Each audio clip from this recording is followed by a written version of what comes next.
This is Printed and Pressed. I am Chris. And I'm Andrew. And today we're going to be covering one of the most famous science fiction series of all time, The Foundation, the first book in the Foundation trilogy, which spanned a multi-part large series and an Apple TV production. It's a totally different show. It is so different than the book. But this book is the winner of the Hugo Award for the best all-time science fiction series, and that was back in like the 60s, I think. But if you don't know what it's about, here you go. So Isaac Asimov is one of that small handful of writers who have created an important new literature in science fiction. His famous Foundation trilogy is a landmark in imaginative fiction and winner of a special Hugo Award as best all-time series in the realm of science and fantasy, winning over such works as those of Tolkien, Burroughs, and E.E. Smith. I don't know who E.E. Smith is. In the beginning of the epic, he tells of the life in the Galactic Empire and of Harry Seldon's battle to prevent tens of thousands of years of anarchy through the creation of the Foundation. And the other two books in the trilogy are Foundation and Empire and Second Foundation. So I find it interesting just the difference in his style versus something like Dune. Oh, very different. Yeah. Very, very different. But wouldn't you say that this feels more sci-fi than Dune by far? I mean, this is basically the fall of the Roman Empire in space. Like, that's how I would describe this. But the way but the world he built feels a little bit more like what you would think of for an expansive interplanetary situation, right? If you know what this is? This is like, what's that spreadsheets in space you used to play? EVE Online. It is. This is the EVE Online of science fiction books. Because you get you still get the bird's eye, like not bird's eye view. You get some first person perspectives. Well, okay, I would say this though. It comes off as if Star Wars was Dune paired with this. You think that's how you would describe it? Yeah, I would. All right. Well, I mean, let's get into how it starts. What is the essential story of Foundation? So you have a galactic empire, which basically controls everything in existence, right? And it has become so advanced that it starts caving in on itself. Yep. And it's basically, it's the empire total decline basically at this point. It's reached its zenith. You have the capital planet of the empire all basically produces nothing and takes everything. Purely administrative state. It's all overhead. Yeah. And so you have this character, Harry Seldon, and he is what's the title? I mean, he's a psychohistorian, which means that he just studies the trends of human psychiatry and behavior and is able to mathematically predict the future. Allegedly. But the thing is like, once you write down a prediction, sometimes it's a self-fulfilling prophecy. And I think in the case of Harry Seldon, some of what he has done is, okay, this is bad, so let's elevate this idea instead. I think for all of his worth, he's looking at it from the perspective of, okay, let's not only predict, but let's also influence the future. He does do that. That's the whole point of the Foundation. Right. That he sets up. Well, he sets up two foundations. But you don't know that in this book. Yeah, you do. Not right away. Yes, you do. Not right away? Yes, you do. They knew the whole time. And I don't remember chapter 1 telling you. It's mentioned multiple times that he sets up two. In chapter 1. Not chapter 1, but I'm saying in the beginning, you're getting an intro. You're getting an intro. It's literally in the first part when you have Harry and Gale talking. It's in that first segment. But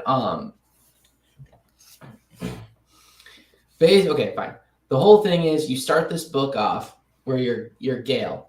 You're reading Gale's perspective And he doesn't take very long with it. With Gale, No. Gale's a very short aspect. Very short character. Don't disappoint Apple with that. Gale's also a man, but yeah, they're all men. Yeah, that's most of them are men. I think there's a princess later on in the book. Yeah. So basically, Gale shows up at the capital planet, Trantor, and is there to take a job with Harry Seldon. Which he doesn't exactly know what that means. He does not know what that means. He finds himself arrested, though, before he can even officially start. Well, before he gets arrested, Harry meets in his room and tells him the real reason he's there. Yeah. And then basically says, like, you're going to be arrested. There's nothing we can do about now. this. Yeah. Yeah. And then kind of explains, like, hey, there's a reason why people think I'm crazy, and you're going to find out real quick what's going on here. Yeah. So basically, the whole reason he's in trouble is because it's sacrilegious in a sense. It's traitorous treason to predict the end of the Empire. So he's being punished for this thought that, the Empire is decaying and it's going to collapse and it's going to be terrible, but we can do things to try to make it less bad. And that's the whole reason he wants to start a colony called the Foundation, which serves the purpose of reducing how long the crisis, that is the fall and destruction of civilization, how long that's going to actually take, from like 30,000 years to 1,000 years. Yeah, and it's like, how do you know 30,000 years? Like, it seems like so drastic, right? 30,000 years. It's almost like he said, this is worst case scenario. Let's present that so we can make 1,000 sound much better. Yeah, because 1,000 sounds freaking atrocious too. Yeah. Like, here's like, it won't be you or your kids or your kids' kids. Yeah, It'll be your kids' kids. How can I convince you that we'll never understand anything that happens? Meanwhile, he's recorded like a bunch of like time drops. Yeah. Various expertise or advice to give to these people. Like, well, what if at any point these people like fell out of the timeline he created? Then it's screwed.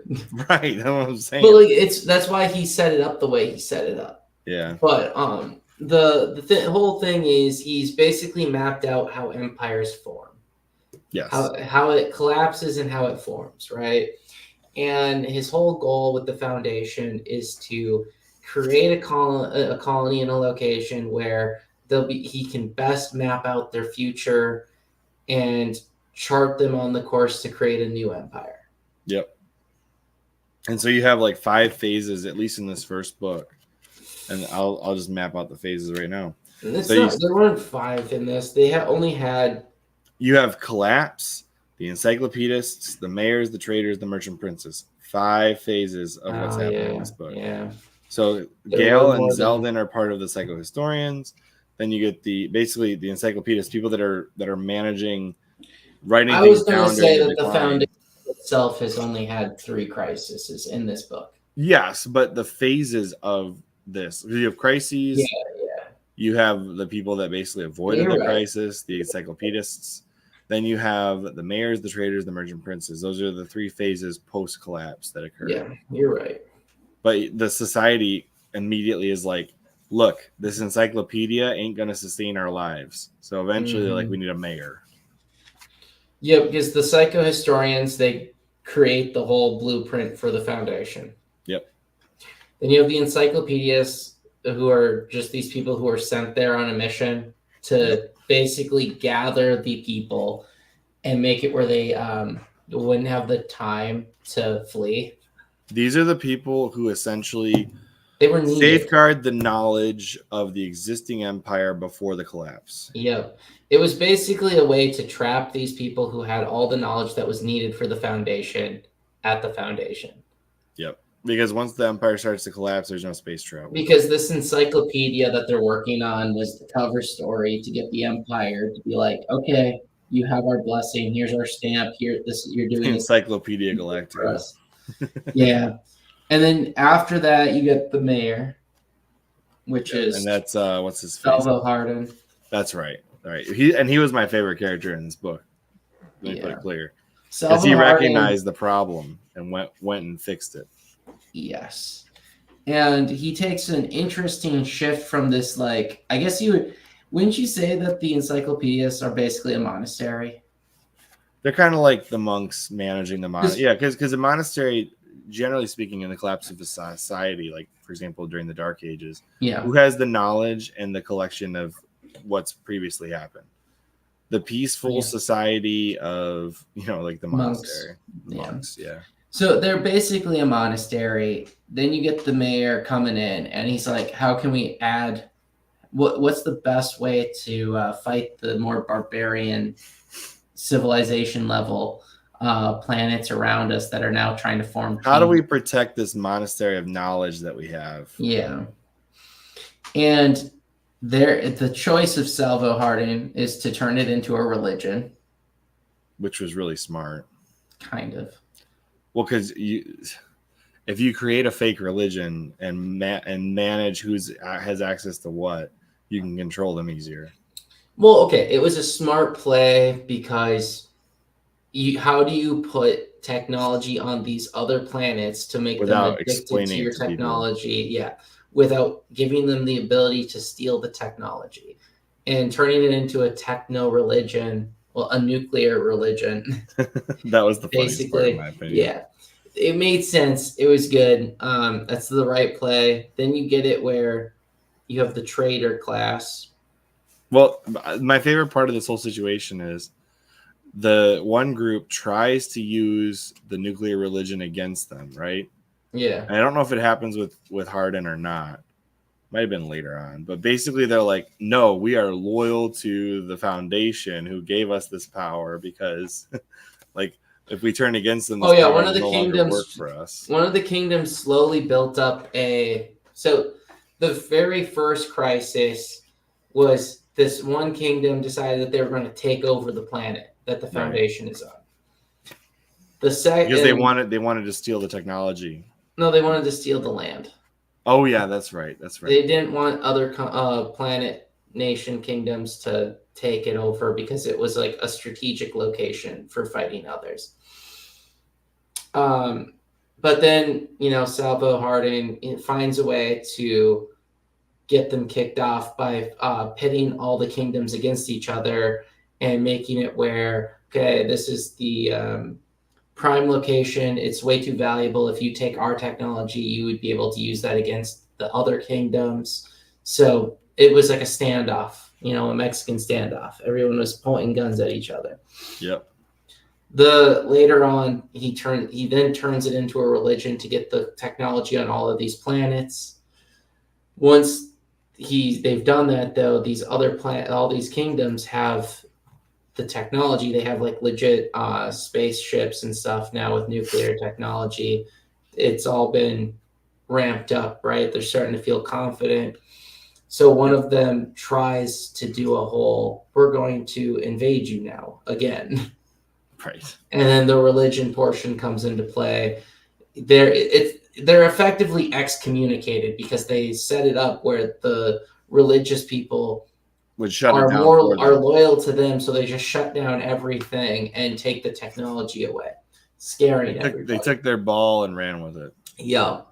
So they end up winning that way because the people just completely revolt against it. Which is a super smart way to get out of fighting. Yeah. If you want peace talks, you have to have every move ahead of you figured out, because dropping down to just fighting is such a basic human instinct, and in order to curb that appeal is very difficult. And during this entire time they were trading the technology, right? The whole proliferation was to get planets to adopt nuclear technology so that they needed the religion to be there to operate it, right? Right. So that era ends like that. Encyclopedist time? No, Encyclopedist ended with the mayor. Right, because the mayor basically took over and won. Yeah, he won the religious war concept, and then then he gets the traders involved with spreading nuclear technology to bring places under their. To the extent that they started like making it illegal to bring their nuclear religion to other planets. Yeah, because everyone wanted the religion to stay away, and they recognized the control aspect of it to the extent that they're like, okay, if we allow this in, we effectively have given up our rights to govern our own planet. Yeah, and then we get to a new point where, what's his name, Mallow. Yeah, I think that's right. You get to, because after Hardin, there's the other people who inherit his thing. The Traders is the shortest part of this book. It's like 18 pages. Yeah, it's really short because it's just them. Like through trade, you can keep spreading that religion. They just show how it became more of a trade-based thing. They were having them like try to sell the technology, right? Right. And how they were able to like propagate it to the different planets until the planets outlawed them. But then you get to the merchant princes where you get, what is it? Harbor Mallow or whatever. I mean, Hober Mallow. But the opening to the Merchant Princes says, traders with a psychohistoric inevitability, economic control of the Foundation grew. The traders grew rich, and with riches came power. It is sometimes forgotten that Hober Mallow began life as an ordinary trader. It is never forgotten that he ended it as the first of the Merchant Princes. Yeah. And the way he does that is he, for the first time, does trade without the religion. Right. And makes it where that, like this other planet now, because they thought, oh, without the religion is fine. But he basically still found a way to modernize them with technology. Well, he tosses them like a small piece of technology that leads. It's like a what's it called? What's the drug you give somebody to get them gateway drug? It's like a gateway drug into the nuclear thing. But he made it where they completely renovated their factories, their kitchens, their entire lifestyles were renovated with this nuclear technology because of how he was just constantly selling them stuff. Yep. And it was one of those things where now they no longer needed to fight wars either because they found another way to get them the technology, and then no one could match the Foundation's current level, right? So when they built in purposeful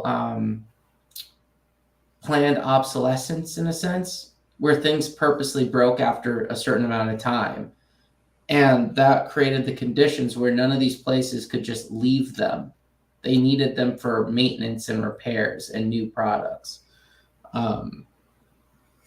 Which was that was the smart play there, right? My favorite part is the way that this last part ends. And he says, Corral, and so after 3 years of a war, which was certainly the most unfought war on record, the Republic of Corral surrendered unconditionally, and Hober Mallow took his place next to Harry Seldon and Salvor Hardin and Hark's the people of the Foundation. It's like they beat them with merchant trading. Yeah. Like, it's funny how people don't think that the long game can be successful, but it absolutely can. When brute force fails, beat them with money. Yeah. No, I mean, it's a really good perspective too, because when you look back on history, that's what he's reflecting is like, think of all the merchant republics that became ridiculously influential after the fall of Rome. Oh yeah. I mean, really, the Roman Empire, like the spirit of it just shifted from one civilization to another. I mean, not just that, though, just the history of all the kingdoms in Europe afterwards. Yeah. It was constantly this shifting power, right, for whoever controlled trade to different locations. I mean, he does. So, like, the nuclear thing, I guess there is this interesting aspect of the nuclear compared to, like, Christianity, because the conversion of the empire from that of like it's a failing empire, right? What happens when Rome starts to fall? They convert to Christianity, and it kind of keeps things civil far longer than it would have otherwise. Yeah. The idea of the nuclear religion, not only keeping things civil amongst the groups they're near, but also building it back up slowly. I mean, it's a parallel of Christianity and what it did for the Roman Empire. I think it's more complex than that, but it is. But the way he does it, it mirrors what Christianity did slightly. There's also so that's basically this book in a nutshell. But there's some like really good points in there too, where it's like Hober Mallow, right? He basically discovers that the Empire doesn't know how to fix anything. Yeah, they can't. All the skill positions, the knowledge transfer from one generation to the next is gone. So if anything breaks there, they're screwed. It shows you the loss of like craft knowledge. Yeah. Like, for example, we're suffering it in America today. We are. I was just gonna say, like, look at the space program. Yeah. People don't even believe we got to the moon because people don't know how to do that kind of stuff anymore. Yeah. I mean, Elon's making some ways towards it, but really, that is a very specialized set of knowledge and skill that people haven't been studying for like since we did it, essentially. Yeah. I mean, it is more than that too. It's like, I mean, it is, but there's knowledge gaps that early exist. on, though. Okay, so early on too, when Salvor Harding is talking to the representative from the Empire. Yeah, it's this thing where it's like, okay, we're gonna take on this mindset now, where when we stop understanding how things work and how to make it better, instead of training people to make it work, we're going to ban it. So like there was talk about like banning nuclear reactors in the beginning because one of them had an accident. That was a huge issue, right? Right. And he's just like, we can't use it safely, and we're not going to work to use it safely. We're just going to ban it. And it's just like, that's how civilization dies.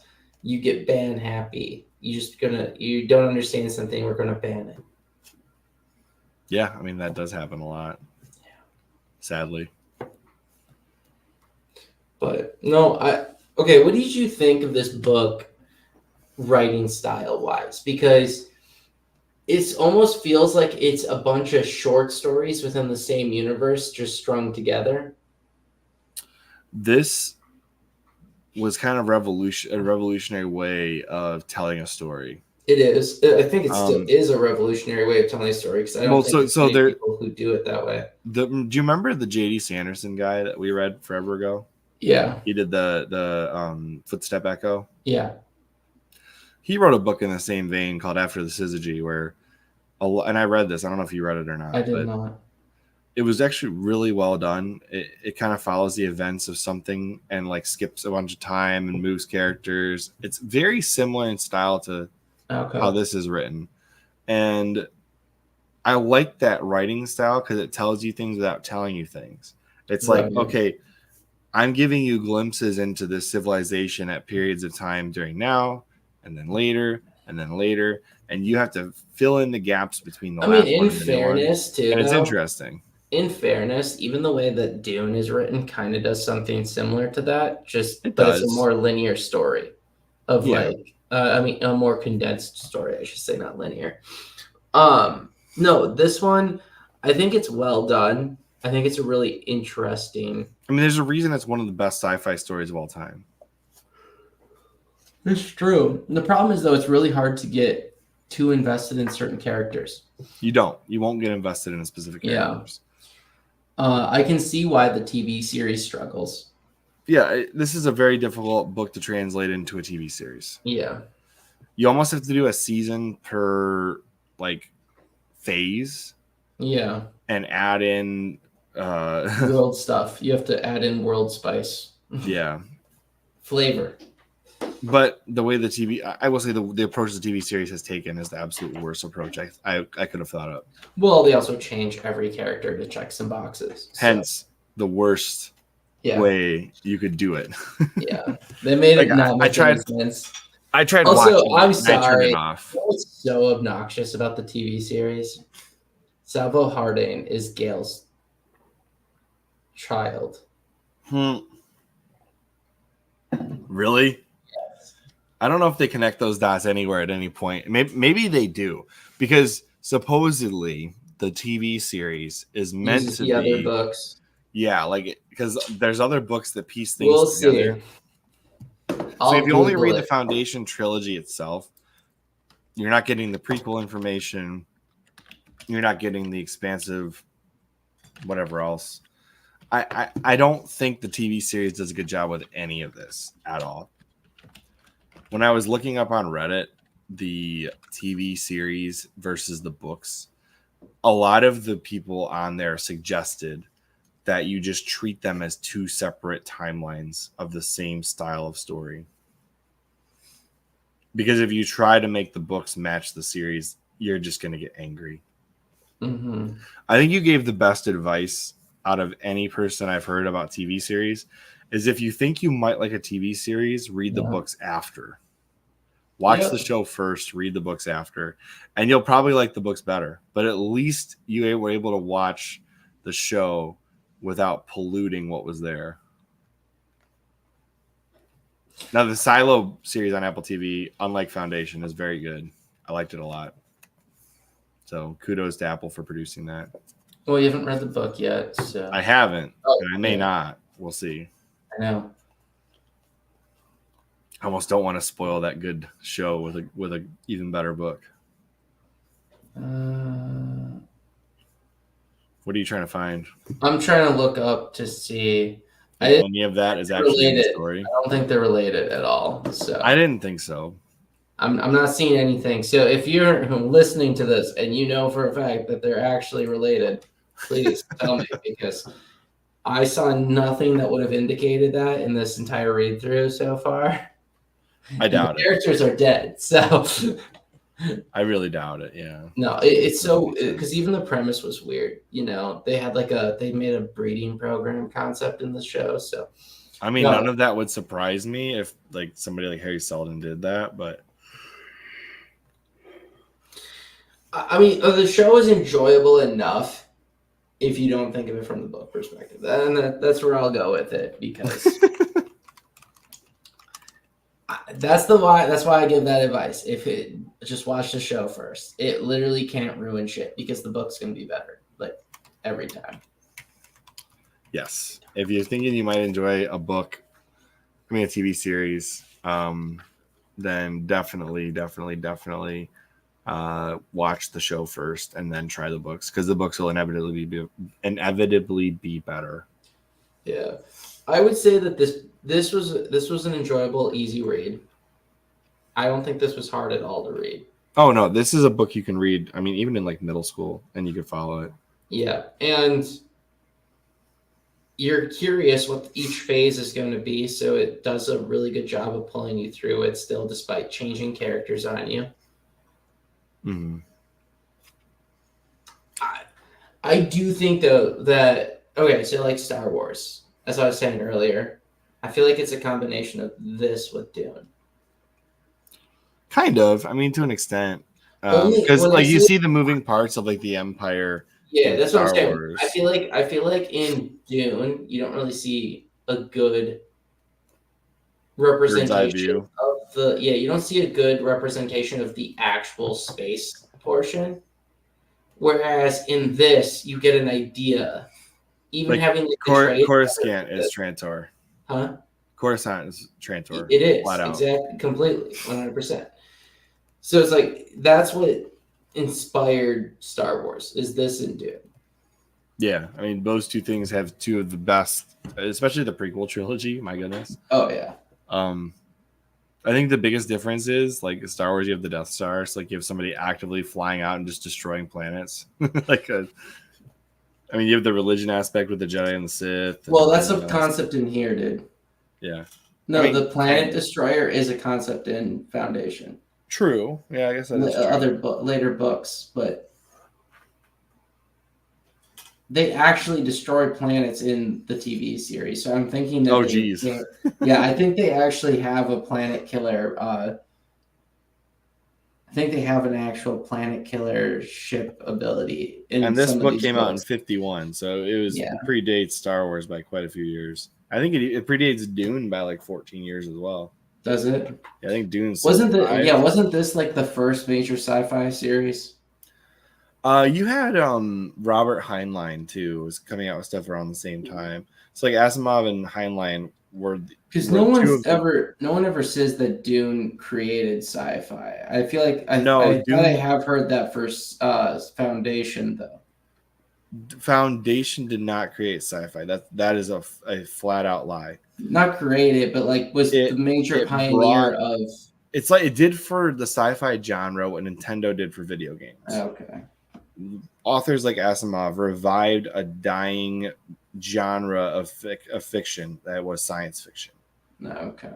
Like Foundation repopularized science fiction. Because I mean, before that, you had like what was it Jules Verne and like H.G. Wells. Well, I was more so going to say like the scale and scope of the universe was more.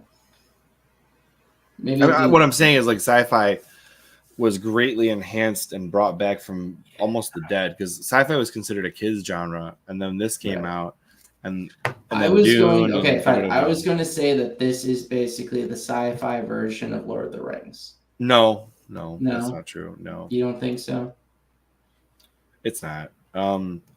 For influence, Chris, not for no. I think Dune had a greater impact than Foundation long term.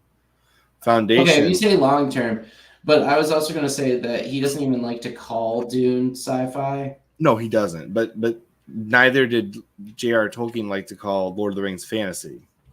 That's fair. That is fair. But they have to fit into a genre. You got to put the round peg in the square hole. And this is where it lands. So, like, I think Foundation, like I said, sci-fi, when this was coming out, was a dead and gone genre.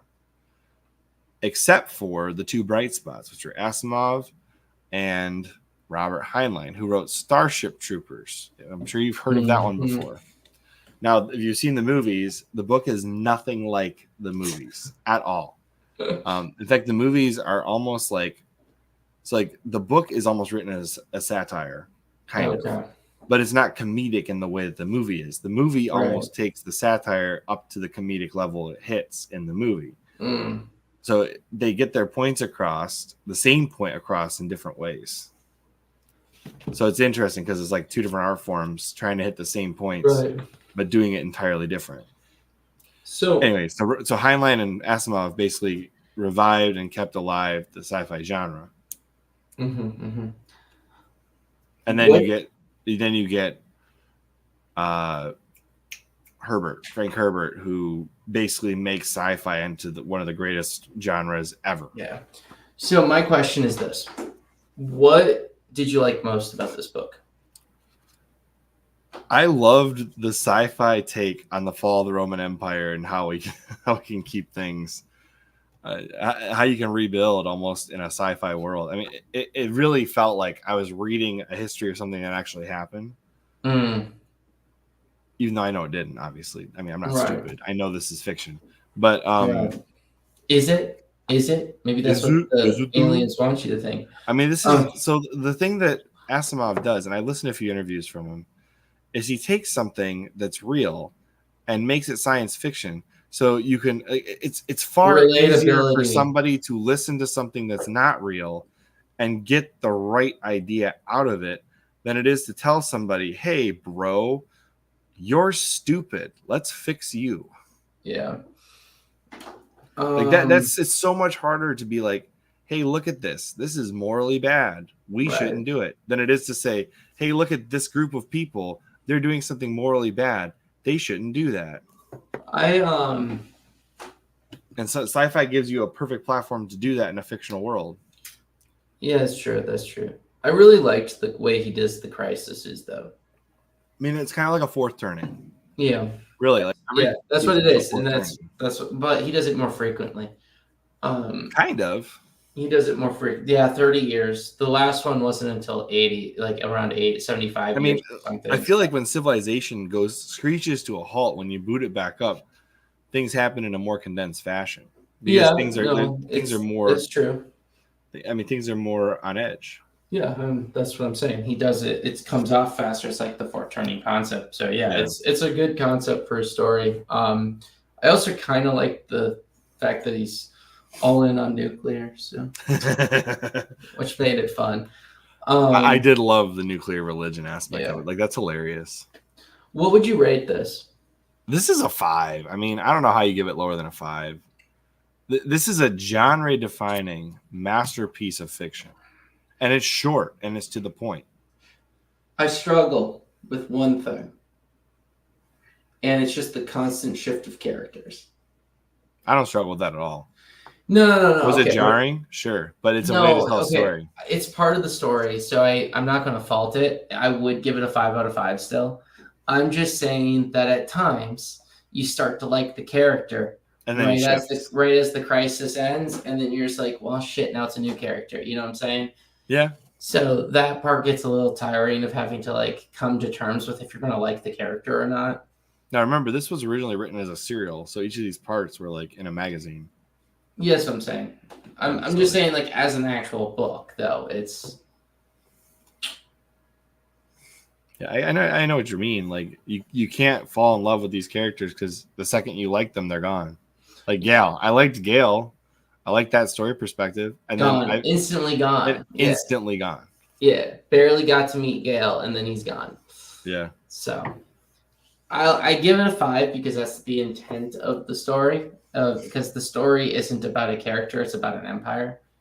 Yes, the empire carries the story, not the person. Yeah, it's the world. The world is everything. So that's where once you recognize what perspective lens to utilize, it makes more sense.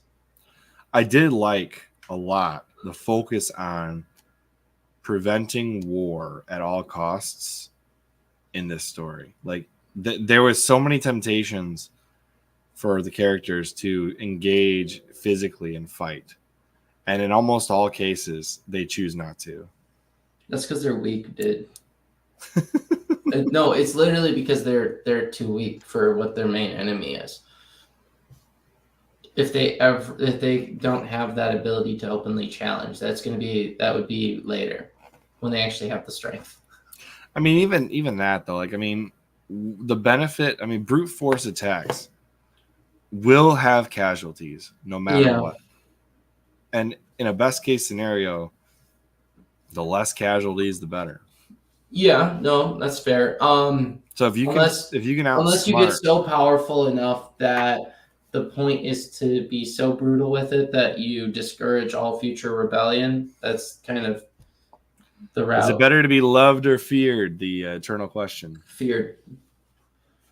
It's better that people fear how much they love you. Feared, Chris. The answer will always be feared because you will never have enough people love you. I'm quoting The Office and you're taking it seriously. No, but I'm all right. Prince, Machiavelli. I mean, this highlights the Machiavellian ethics really well. Yes.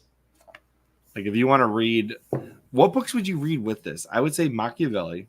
You read The Prince. Yes and no. It's not necessary. No. I'm saying what material would go well with this. Like, The Prince would go well with it. Dune would be a good one to read with this. You could read The Fall of the Roman Empire. There's a whole bunch of series on that. Yeah. And then, I mean, all of Isaac Asimov's other books, obviously, because he eventually brings into universe almost every book he wrote in the sci-fi genre is part of the Foundation universe, which is wild because how do you connect all those different things? Right. iRobot makes it in here. I mean, in fairness, though, he did say that.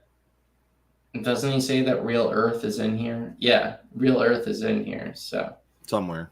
They're literally talking about where humanity began as like a topic of discussion within this story. So yeah.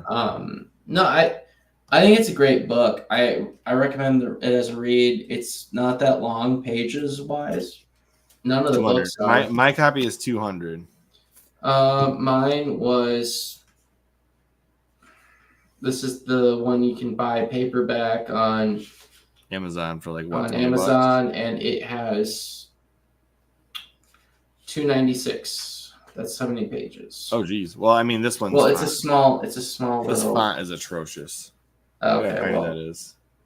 And this is not acid-free paper, so this is not archival. This is the Avon 95-cent one from 1970. Nice. Yeah, I mean, this is the type of book, though, that based on its historical factor of importance to the genre and how good it is for reread, this is the type of book that I would say you might want to buy, like the Folio Society or... Oh, yeah, that $200 3-book copy. Yeah, I might get that. We'll see. Or the Easton Press if they did all of them or whatever. They did back when, but you're going to be paying way too much money for that. That's all I'm saying is like theoretically, bro. Theoretically. One to look out for a top quality set. So I think this is a good time just to throw this out there. If you see a book in a bookshop where the pages are starting to yellow, it means it's not acid-free archival paper. And even if it's a hardcover book and you see this is not a book that's going to last forever. This is a book that in 20, 30, 40 years, or maybe even if you're lucky 100 years, it's going to start falling apart physically. The paper is going to get crusty. It's going to get brittle. It's going to start bursting apart. So I would recommend if you're trying to go buy a book and you see like this discoloration, don't buy it. Just flat out don't buy it, no matter if it's a paperback or a hardcover. You want to find things that are acid-free archival paper if you want it to last more than your lifetime. Yeah. Also, additionally, this is glued perfect binding. It's going to fall apart. You want sewn binding or better. Yeah. If you want it to last. So that's just my comment. I mean, this is obviously a 95-cent paperback from the 70s. Yeah. So, you get what you pay for. Hey, man, that's already held up quite well for you. I can already see where the seams are breaking. And on the binding, you can see there's like several creases. It's fine, Chris. You'll eventually buy a nice copy. I will eventually buy a nice copy. But the other thing to look at is you can get this book for under $5 wherever you go. Because it's broken into every facet of society. Find it on Amazon, eBay, local bookstores. This book is everywhere. You can find it. It is. So you should read it. You should read it. Yeah. All right. I got nothing else. We said 5 out of 5. Highly recommend it. It's one of the only books where we've agreed 5 out of 5. Yeah. I just don't want to argue because the one thing I had a complaint with was just the fact that it's not a continuous story. But that's the style, so I can't take points from it. For this style of fiction, it's a 5 out of 5. If you were trying to compare it to a linear story, I mean, you could have complaints. But anyway, as always, I'm Chris. And I'm Andrew. And we will see you on the next podcast. Whichever that may be.